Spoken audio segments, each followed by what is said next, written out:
जिल्हा नियोजन समितीची बैठक आज पालकमंत्री नामदार जयकुमार रावल यांच्या अध्यक्षतेखाली पार पडली। जिल्ह्यातील विकास कामे, निधी वितरण, पायाभूत सुविधा, शिक्षण, आरोग्य व ग्रामीण विकासाशी संबंधित विविध योजनांचा आढावा या बैठकीत घेण्यात आला। तसेच आगामी आर्थिक वर्षासाठी प्रस्तावित कामांवर चर्चा करून संबंधित अधिकाऱ्यांना आवश्यक त्या सूचना देण्यात आल्या। आढावा घेऊन वेगाने धुळे जिल्ह्यामध्ये काम झालं पाहिजे। थोडंसं आमदारांमध्ये नाराजगी सुद्धा आमदारांनी सगळ्यांनीच व्यक्त केली की राज्याच्या वित्त विभागाकडनं धुळे जिल्ह्याला पाहिजे तसा न्याय मिळत नाहीये, दरवेळेस आम्हाला कमी निधी मिळतोय। धुळे जिल्हा हा थोडासा मागे राहिलेला जिल्हा आहे, त्याच्यामध्ये निधी आम्हाला लागणार आहे, परंतु सातत्याने आमच्याकडे निधी कमी होतोय म्हणून चिंता व्यक्त केली। मागच्या वेळेस 348 कोटीचा बजेट होता, यावेळेस केवळ 292चाच बजेट करायला लावला, अर्थात तो प्राथमिक आहे। आमची अपेक्षा होती की यावेळेस 350 कोटी हा राहायला पाहिजे, त्याच्या व्यतिरिक्त काही ना काही आपल्याला मिळालं पाहिजे।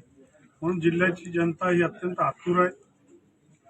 2 तालुके दुष्काळग्रस्त आहेत, 2 तालुके आदिवासी बहुल आहेत आणि मग जिल्ह्याच्या मध्ये विकासासाठी फार मोठा अनुशेष आहे। त्या सगळ्यासाठी निधीची आवश्यकता आहे आणि निधी हा जास्तीत जास्त मिळावा असं आम्ही वित्तमंत्री महोदयांना आग्रह करणार आहे की इतर जिल्ह्यांना जसं न्याय मिळत असतो तसं आमच्या जिल्ह्यांना सुद्धा मिळावा।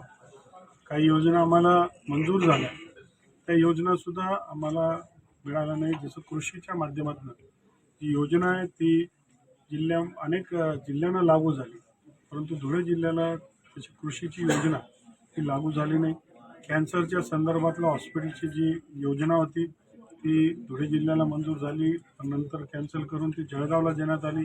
याबद्दल सुद्धा जिल्ह्याच्या जनतेने नाराजगी व्यक्त केली।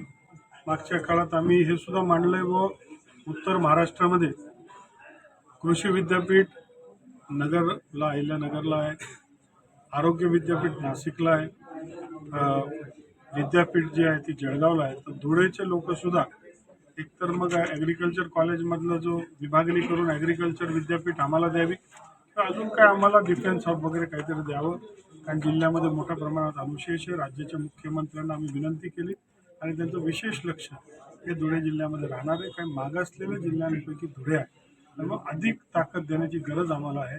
धुळे शहराची महानगरपालिका सुद्धा ही क वर्ग असल्याने, थोडीशी ड वर्ग असल्याने आणि थोडा निधीचा अभाव असल्यामुळे धुळ्यासारख्या शहरांमध्ये जर व्यवस्था झाली नाही तर जिल्ह्यामध्ये अधिकारी सुद्धा जर आपण बघितलं तर 25% अधिकाऱ्यांच्या जागा रिक्त आहे, कोणी यायला तयार नाही कारण जिल्ह्यामध्ये व्यवस्था नसते। परंतु हे सगळं सिच्युएशन बदलतंय आणि बदलत असताना जे काय आम्हाला मदतीची गरज आहे ती मदत वेळेवर मिळाली तर हे सगळं शक्य होणार।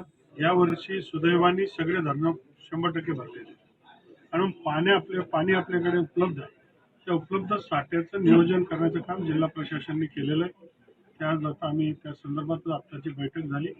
ते पाणी जे आवर्तन वेळेवर सोडणं आहे, इरिगेशन विभागाला आम्ही ते सांगितलं की ते पाणी सोडणं आहे ते वेळेत सोडलं गेलं पाहिजे, नाही तर सरपंच कार्यकर्ते पाठपुरावा करतात, मागणी करतात, आंदोलन करतात आणि मग पाणी सोडणं हे एक प्रकारचं लोकांना अडचण निर्माण करणं आणि अपमानजनक आहे।